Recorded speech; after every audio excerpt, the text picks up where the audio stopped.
Hey guys, this is Mel, and I am back to talk about Legends of Tomorrow. 4 episodes this time. That is episode 605, titled The Satanist Apprentice, which premiered June 6th. 606, titled Bishop's Gambit, which premiered on June 13th. 607, titled Back to the Finale Part 2, which premiered June 20th. And finally, 608, titled Stressed Western, which premiered June 27th, 2021, all on the CW. If you haven't seen all 4 episodes already, please go do so first, and then come back and see what I have to say about the episodes.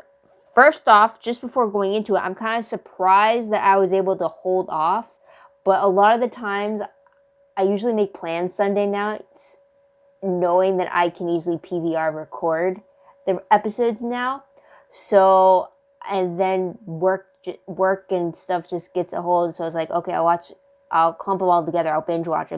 It just so happens that naturally 608 ended up with a 1 week break afterwards. So I'm like, okay, now's the time to watch all 4 of them. And damn, a lot happened in the 4 of them. Like, my goodness. It's like, it was very easy to binge watch it too, from what was being revealed and how they were ending things. So like, I'm actually kind of glad that like I waited, because I don't think I would have wanted to wait with the cliffhangers I was getting in them. You know what I mean? So let's just start talking about them as is. I am going to go through it episode by episode by episode, because it is kind of continuous. And, yeah. I'm just checking over it right now.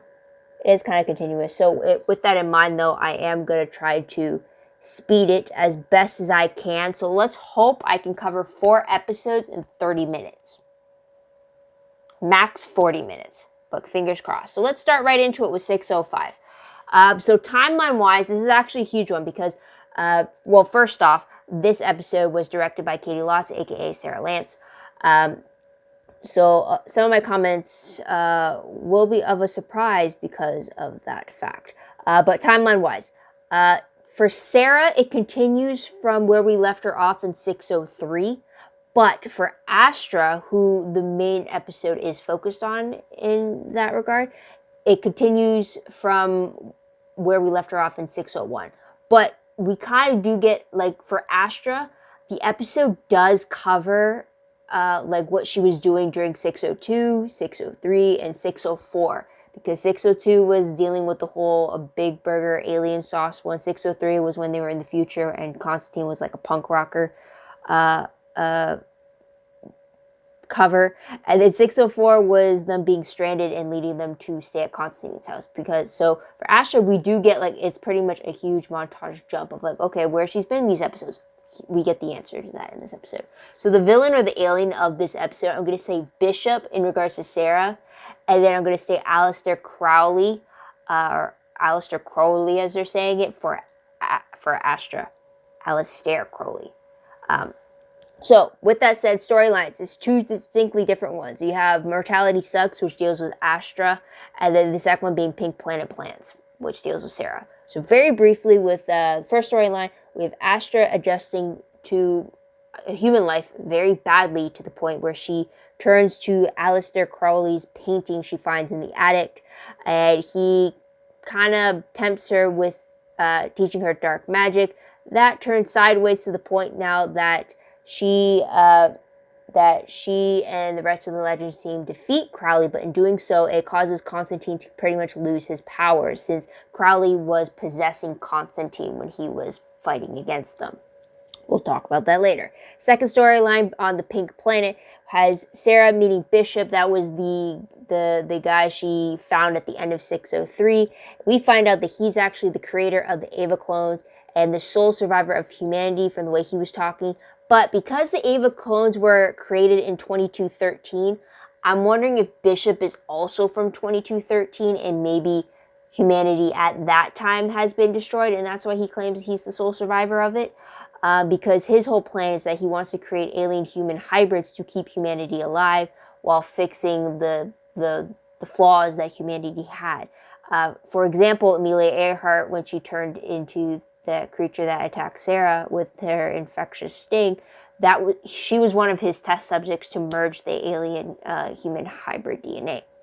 And Bishop wants Sarah to train his new hybrids, and that's why he kidnapped her. We'll learn a lot more about his plans in the following episodes, so please stay tuned for that. The last scenes of this episode is Sarah being betrayed by Nurse Ava.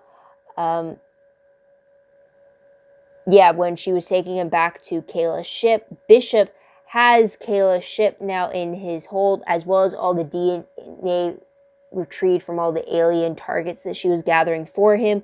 Sarah fights the clones, and then she kills Bishop, only to be brought back to his office when she got tranquilized, and finding out that Bishop was alive once again. And he claims that they are closer than ever before, maybe even inseparable. That had me thinking that maybe they were their souls were connected, or if she lived, he lived, she died, or he died kind of a situation. Not the case. We'll get into it later. So that's what happened in that episode. Major tidbits though, there's no Gary and there's no Mick in the episode. We also have Crowley bringing up this powerful fountain of Imperium, which does play in later on in the episodes, but he keeps bringing it up. The most shocking moment of the episode, I will say, is the fact that we got an animated fight and an animated song sequence of Astra being the princess with the legends being inanimate objects, and it very much reminded me of Beauty and the Beast, especially in their fight sequence when the objects were fighting the people. In this case, they're fighting against Crowley, and then the singing sequences that normal Disney Channel or Disney movies have for their princesses. I was watching this and I'm like, only Legends would pull this off and just be like, yeah, that's not completely out of the left field whatsoever. But then it also kind of reminded me of when Supernatural got crossed over to Scooby-Doo when they got animated. So I was just like, huh, that's cool. So that was a shock. That was a complete shock. I wasn't expecting that whatsoever. But top favorite moments going into the episode, I will say Sarah's fight scenes were my favorite, just not only because it's Sarah kicking ass, but I definitely wasn't expecting it because Katie Lotz was directing it.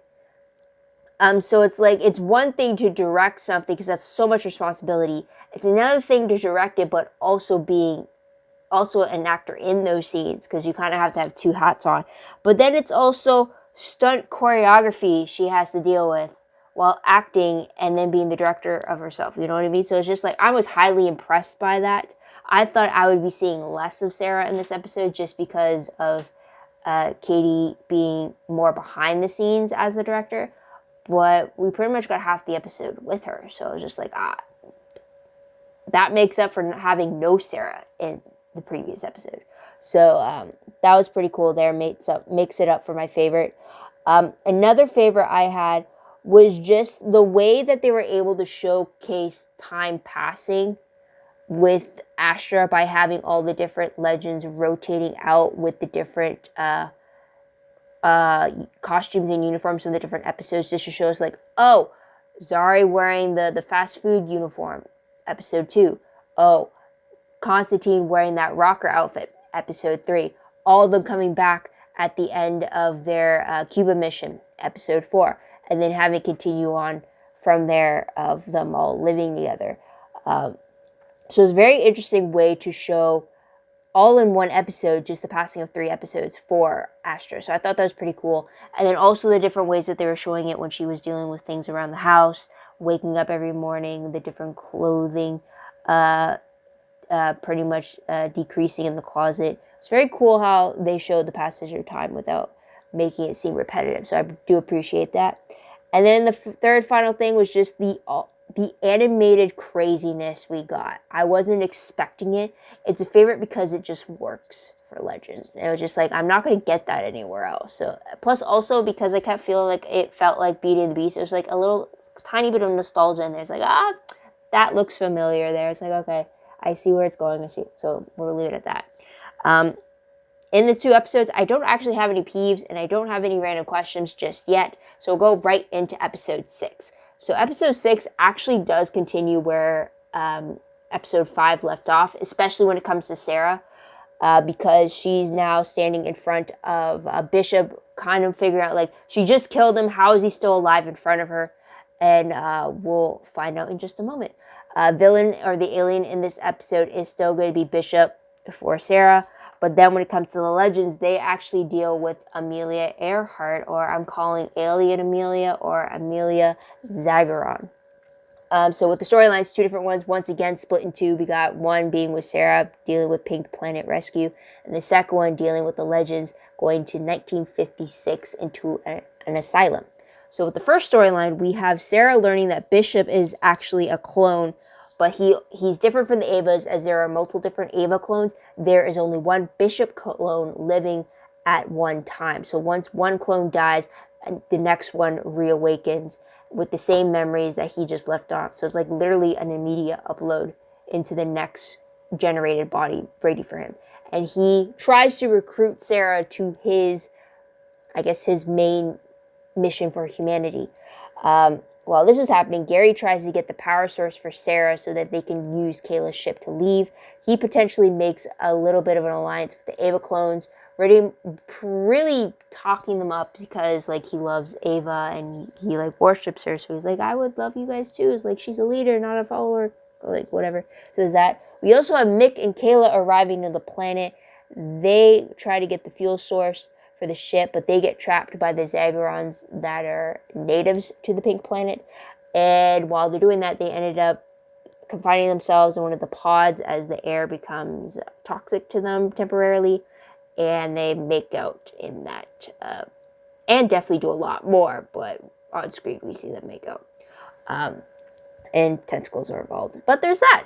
But the reason why they're stuck using Kayla's ship is because of storyline number 2. Now, Amelia Earhart actually steals the Wave Rider and travels back to Earth and lands in 1956. And she gets admitted to a sail asylum with her talks about, like, traveling through the stars and stuff. And she uses the identity of Sarah Lance, which catches the attention of the legends. So they go in thinking that Amelia Earhart is just an alien shape-shifting as Amelia, and they try to question her about Sarah, only to find out that, like, no, she was experimented on. There's Amelia's consciousness and an alien consciousness inside of her. They force the alien one out when they try to dig in too deeply, and the alien takes on their full Zagaron form. Spooner actually finds out that she can actually speak with the alien. She even screeches in the same language as her, which kind of freaks her out. But they find out from this Zagaron that they killed Sarah.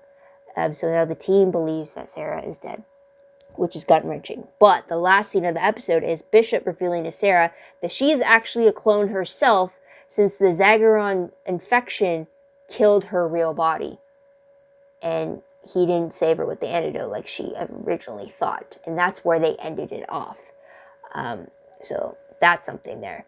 Major tidbit, though, that we find out in this episode is the fact that Astra covers for Constantine not having his powers when Zari questions him specifically about, like, is everything all right and such. And Constantine uses Astra as, like, the magic go-to person. So there's that. Most shocking moment of the episode is definitely finding out that Sarah is now a clone and her real body is dead. So, I mean, technically, Amelia Zagaron did tell the truth. She did kill Sarah. But they don't know that she's in the clone form.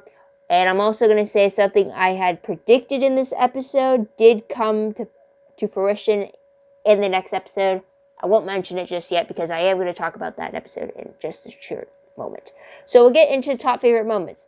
I really liked the whole Sarah versus Bishop. She literally likes beating him up, and just like the antagonistic feelings between them. It's very interesting. It's also just their dynamic. Like, he's very upbeat, she's very serious. He all fun dance party and, like, very scientific as well too. And she's just like, just tell me how it is, and, like, being serious and, like, get me off this planet kind of. Their dynamic's very different, and it was very interesting to watch. But then it was also very satisfying to have her punch his lights out, just because, like, he's trying to mess with things he should not mess with. It's just like, no. So there's that. Another favorite I really liked was that Mick was prepared with the oxygen mask in his pocket. I mean, yeah, Kayla told him about the barrier that was meant to have the air be breathable for him, and kind of telling him, like, yeah, you don't need the mask. So when the barrier went down, he got tied up, and it's just like, oh, you should have brought the mask. He sets himself free and pulls a mask out of his pocket, and I'm like, genius, Mick. I'm so glad you brought it. And then he even says, like, stupid, as if, like, he was talking to the people to the Ava clones. It was just like, yes, Mick, thank you. You're actually a lot smarter than people give you credit for, and I'm glad that you're showing it through. And yeah, it was just like the best thing. Also, just loving his. No, that's in the next episode. I won't get into that. And then another favorite I had was just the Ava clones, specifically Jess McCallan's performance as all the different versions of the Ava clones, because you have the nurse Ava, you have disco Ava, you have soldier Ava, and then you also have the original Ava during the whole on the legend side of it. So it's just like she has 4 different versions of a character that she's playing, and they're all 4 very distinctly different iterations of the character. And I was just like, I'm blown away again. And it was just like, it was just also funny when there was the 3 Avas in a room with Gary, and I'm just like, that's just funny. So yeah, so that was a favorite there. It's just the performance in itself. I have to give it credit for that. But let's talk about peeves. The only peeve I have is not really a peeve. It's just the fact that whole transformation sequence when Amelia turned into her true Zagreon form. That's not a peeve. That was just a very disgusting sequence, because I really do. I never like it when I see the human transforming into something like a creature of some sort. I never have. I never will. Just because, like, in order for it to be realistic, like, you don't want it to look like it's fake when they do it, because it's like it takes you out of the situation. But when it looks realistic, I mean, like, kudos for them to making something not real look realistic when it happens. But then 2, because it looks realistic, it grosses me out and freaks me out. So then it's like, it's kind of like a double-edged sword here. So on the one hand, kudos for them for making it look as realistic as they did and very creepy. But then on the other hand, you creeped me out. So now it's kind of like a little bit of a disturbing factor there. So that's just the one tiny thing there.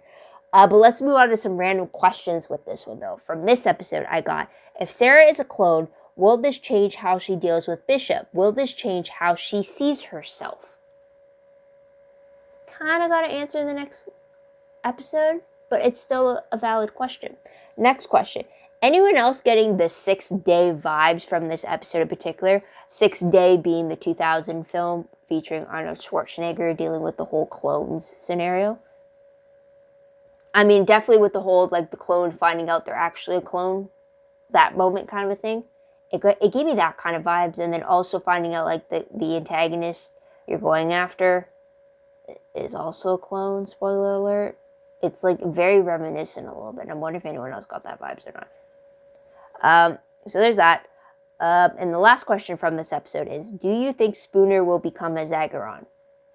From her interaction with Amelia Zagreon, I got the impression that it's the same species. Unless, like, they just all screech the same alien language. I don't know. But I'm wondering about that. The Amelia Zagreon did say that there is an alien inside of Spooner. As if it was the same scenario that Amelia Earhart had, where she was fighting the Zagreon alien within her, and the Zagreon defeated her and broke free and took her form, or took over her body. So I'm wondering if Spooner will have to deal with that same thing. But let's get into episode 7. So back to the finale, part 2. This continues from the events of 606 in regards to Sarah. I mean, we literally kick off from where her last conversation is, when she's finding out, when she is told that she's actually a clone. It really kicks off from there. Also, timeline-wise, we do go back to a previous episode we covered, which I'll get into in a little bit. But the villain of the episode is technically Bishop for both because it's his indirect actions, and we'll talk about that now with the storylines. 2 different storylines. First one being escaping Bishop's hybrid plans, and the second one dealing with preventing an abduction. We'll get to that in a moment. First storyline deals with Sarah and the events on the Pink Planet. So Sarah's new hybrid body... wrong. I read that wrong word. Sarah has the plan of destroying Bishop and his continuous rebirth with all his cloning. But in order to do that, Nurse Ava told her that she would have to destroy all the generators at once so none of the backups kick in. But when she's trying to, before she does that, and after she finds out that Sarah is actually an alien-human hybrid, after she cuts her hand and quickly regenerates. So Sarah asks Nurse Ava to build her a fully human new body so that she can return home with a human body and not as an alien-human hybrid.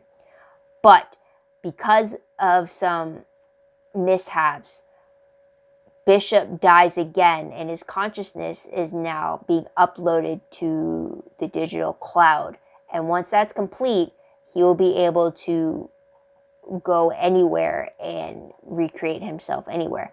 So Sarah has to decide between destroying the generators, which would destroy the upload, or wait it out so that her new body can be created. She ends up deciding to destroy Bishop and his digital consciousness, which means that Sarah is stuck with her new alien human hybrid.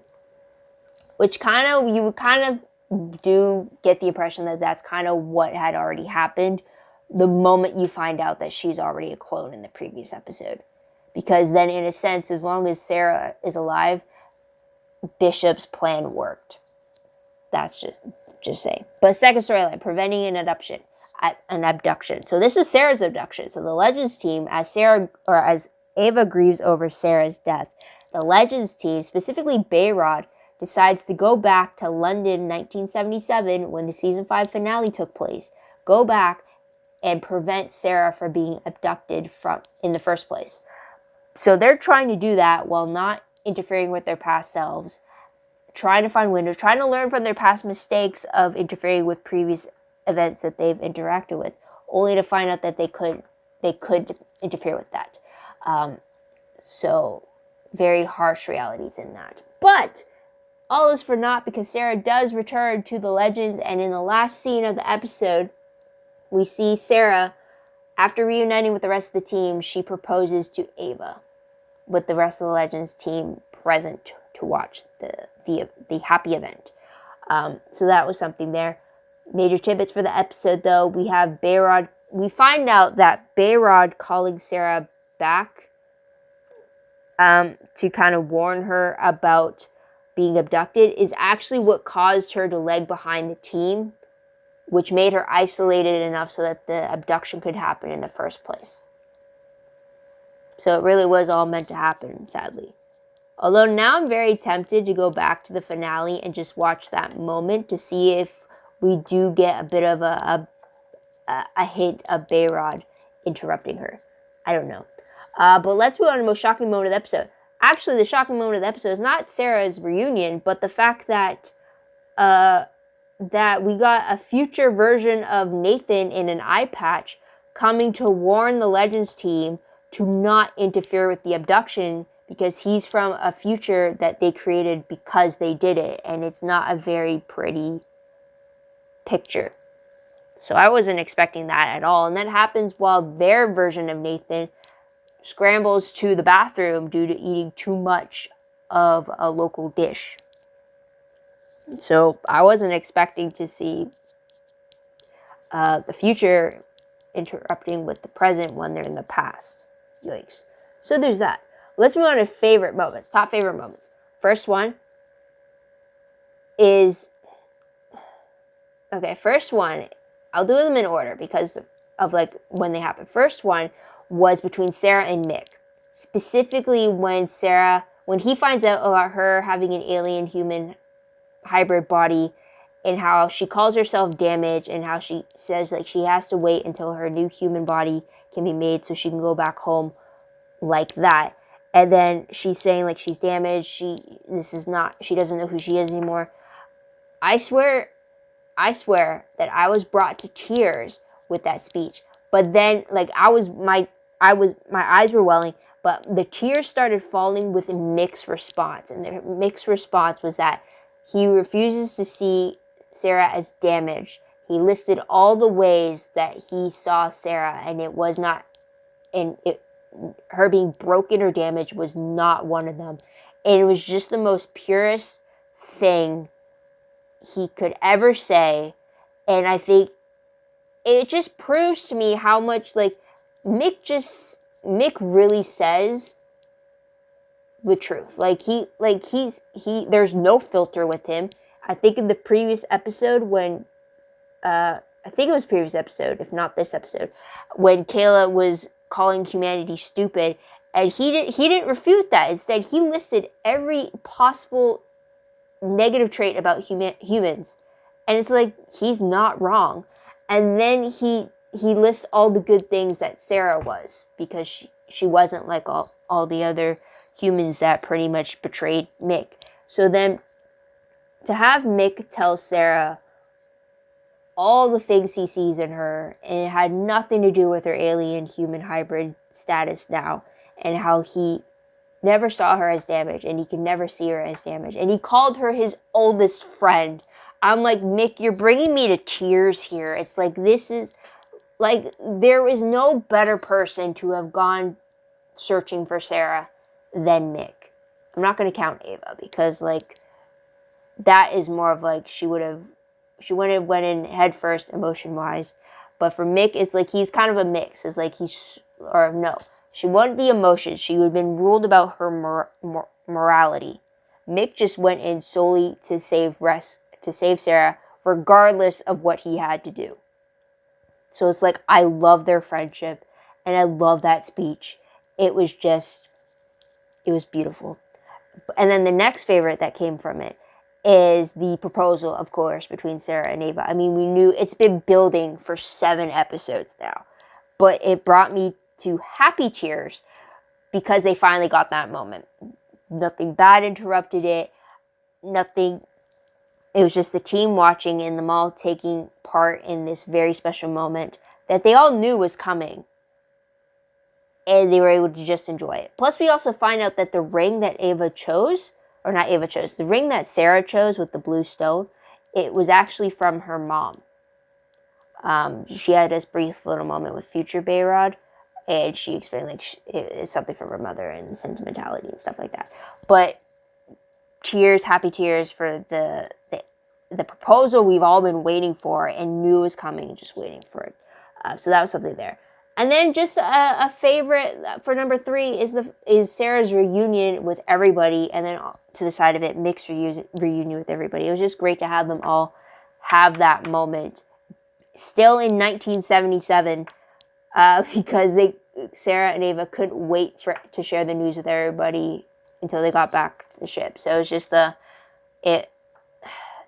was a good moment. It was a good episode for reunions and just great dynamics between characters.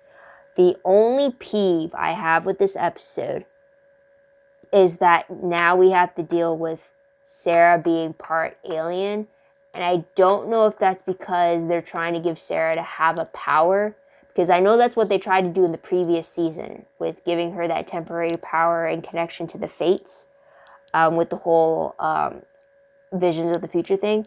So I don't know if turning Sarah into an alien was in part to keep with her trying to gain a new power, or if this was just to add a new challenge for Sarah to go through. I mean, I understand why. It's just that it's the peeve of the fact that now Sarah has to rediscover herself after she spent so long to get to where she was.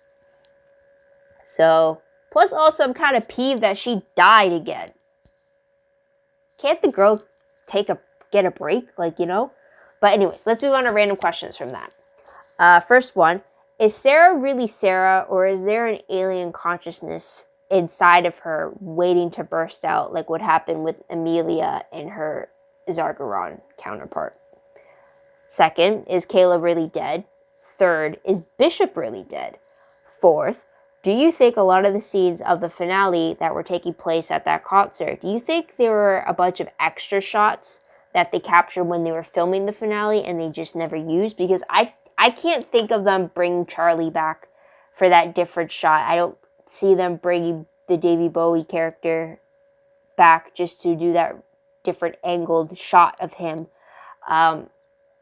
So it's like, because I just finished film school, I'm kind of interested in like how they would have shot that production-wise. Because if it was something like you plan, like if it's very different, because like for a show that releases every week, you kind of have to film it episode by episode. It's not like you can do, if you're releasing all the episodes at once, it's not like you can do all the scenes of one setting, and regardless of where they appears in the series. So like I'm very curious about that. And then last question. Didn't Sarah, Mick, and Gary return with more Ava clones, or did they only just have the 3 of them on board? I mean, yeah, we saw only 3 of them in like in the main part of the ship when they were like taking off, but like I assumed that the other Avas were on board somewhere. But I guess it doesn't look like that. So there's that. But let's move on to episode 8. I realize I'm past the 30-minute mark, but hopefully I don't go past 40, so let's get right into it. So episode 8 is actually directed by David Ramsey, aka John Diggle from Arrow. Good to have him back on screen and also behind the camera again. But timeline for this episode is shortly after the events of 607. I think it starts off with like Sarah's first morning back. Like it's her first, like she just had her first night back on the ship, I think. But when it comes to time traveling, we go to Fist City, Oklahoma of 1891. Villain, or the alien of the episode, is a Haverak, which is a worm-like thing that lives underground that feeds on rage, and it poops out gold. Yeah, that's odd. But the storylines for the episode, 3 different ones I picked up on. We have Too Nice of a Town. Second one, Fountain Facts or Fiction. And the third one, Relationship Woes. So with the first storyline, it's Too Nice of a Town is the reason why they go to 1891. We find out that this alien worm is being controlled by this sheriff who has this whistle, and anytime it senses rage, it comes in attack, but the whistle kind of sends it away. This is where we meet Deputy Marshal Bass Reeves, which is played by David Ramsey. So we do see a little bit of him on screen while he's being the director behind the scenes. So eventually we do have the Legends team killing the Haverak and resetting the town the way it's supposed to be. Second storyline is, while that's all happening, we have Constantine constantly questioning Gary about the Fountain of Imperium. Gary resists, but eventually he does tell Constantine that there is a map to the fountain and it's set for Earth, and the person who found the map was Alistair Crowley. So it seems like he is about ready to go on a mission, to the point where he says goodbye to Zari before leaving to go find the map, or leaving to go talk to Crowley to find out where the fountain is. Third storyline with the Relationship Woes is more of like the behind the scenes of what was happening while they were dealing with the alien worm mission. So we got the tensions between Astra and Spooner, but by the end of it, they do work together to destroy the alien. We have Behrad and Zari fighting over Zari's unwanted love life advice to Behrad. And then also with Sarah and Ava, we have their tensions with this hybrid adjustment. Sarah trying to get things back to normal, but she's now using her regeneration powers. And then Ava is just she's having a hard time adjusting to the fact that Sarah now has these regenerative powers, because no one likes seeing their loved ones get shot repeatedly at. And Sarah's trying to make that adjustment. So we have that. Last scenes of the episode show Ava telling Nathan and Behrad to return the singing cowboy narrator to his place, which was unexpected and very meta, but that's what we get. Now, major tidbits. I have a bunch more for this one. So we have Sarah's regenerative ability reminding me a lot of Wolverine, especially with the shot to the head and then her just staying there and then it closes up. And it's also the scene when the team finds out that she has these extra abilities. She's bulletproof now. Well, not really, but like the same sense. We also find out that she has a new love for cherries and a sweet tooth. And she didn't have much of an appetite, but she says it's slowly coming back to her. We also see Mick not really participating in this mission to 1891. Instead, he's drunk a lot and he's rereading his Celestial Bodies book that he wrote as Rebecca Silver. So it could be that he's missing Kayla. We also have Spooner being able to project her empathy power back onto the aliens as opposed to just feeling the emotions of the aliens as a way to track them. We also have Gary and Spooner installing something from Kayla's ship into Gideon's console. Maybe it's a different way to track aliens. Not sure, but it's definitely a different setup panel. Also, we find out that with both totem pieces, Nathan is able to visit OG Zari in the spirit world. But that's shown off screen, but it's implied that he's able to do so after Bayrod comes up with the idea. Now, moving on to the most shocking moment of the episode, I will have to say having a singing cowboy and having a very polite saloon with 10 rules was a shock to me. I mean, it shocked the legends as well, too. So that was interesting. But again, it's something only legends would do because we also had the cowboy singing quite a bit as well. So that's something there. But let's move on to top favorite moments of the episode. First one, I really liked the whole team working together to create the perfect breakfast for Sarah and then also for Mick as well too as like their welcome home. So I thought that was really great to have them all working together, adding their little touches to the breakfast. So that was pretty cool there. Another favorite I had was just Nate having a moment to just rant about his own issues. And a lot of it made sense and a lot of it was a few tidbits we didn't know about him, like the fact that he refills the cartridges on the fabricator. He's the one that doesn't like the thermostat being changed at night. There's a whole bunch of other stuff too. But he said a lot. Also, nobody really paid attention to him when everything was going crazy. Like no no checking in emotionally kind of a thing. So it was a lot. But also through that ranting, I got to see a moment between Astra having Spooner's back when they were also both trying to save Nathan from being worm food. So that was a good team up moment to have there. And then the final favorite moment was just to have David Ramsey back on screen. I mean, I didn't love the mustache that his character Bass Reeves was wearing, but Diggle on screen is Diggle on screen. Right, so, and then you also have a little bit of Sarah making the comment of, like, her recognizing him as Dig and him not getting it, so it was just like, I mean, it's not the same, like, it'd be one thing if he got to play Diggle and interact with the characters, but they're in the past and he got to play a brand new character, so that's always something fun, but it was great to see him again, for sure. I didn't really have any P's for the episode, so we're going to go straight into the random questions. So first one, are we going to see Constantine's journey to the fountain? I mean, won't we see him talking to Crowley? Because, like, the way that he was saying goodbye to Zari, it gave me the impression that we might not see him again. Then again, I felt like that when Mick said his goodbyes to Ava before he left with Kayla to go find Sarah, so I'm not quite sure just yet. But another question is, will Sarah undergo more testing by Gary and Gideon to learn more about her alien side? Because Gary did give a possible suggestion as to the type of alien DNA that she was merged with, but we don't have any confirmation and we don't really know what that means in regards to like what her abilities are. So I'm wondering if she'll look more into that or not. So there's that. So let's move on to predictions very quickly for episode 609's promo, which is returning next week. That is July 11th. We're getting a sitcom show mission to Budsty, which seems to be Bayrod's favorite show with an alien puppet. It's like Bebo's alien cousin. And it looks like Nathan also auditions to be on the show, and he says the line is this for the CW. I mean, like, how meta are you going to get? I mean, that's crazy. But the synopsis for the episode reads, Beirut is disappointed because the legends have forgotten his birthday, so when they track an alien pod to 2024 and wind up at his favorite television sitcom, he thinks it's really a surprise for him. Feeling guilty, Nate and Zari occupy Beirut by keeping up the ruse by attending a taping of the show, while Ava, Spooner, and Astra try to find the alien to get the timeline back on track, which proves challenging. Meanwhile, mixed behavior has been a little off, so Sarah and Gary become determined to find out what happened, but Rory gets some unexpected news from his daughter Lita. Constantine is also set to appear as well. That seems to be action-packed. It looks like 2, maybe 3 different storylines going on, but we have to wait and see about that.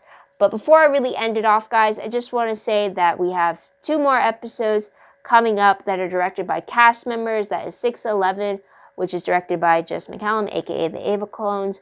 And then 614, which is directed by Maisie Richardson Sellers, which is Amaya and Charlie. She's coming back to direct that one. And then also it was announced since my last video when the premiere date for season 7 would be, and that is Wednesday, October 13th, 2021 at 8 o'clock on the CW. So this one is not a season, or this is not a mid-season type of a season. We're actually starting when everything else is starting. So that is going to be exciting. Can't wait. But otherwise, guys, that is pretty much it. What did you guys think about these 4 episodes? What did you guys like about it? What do you think will happen next? It's definitely ones I'm happy that I binged watched together, because those cliffhangers would have left me reeling for the week that I would have had to wait.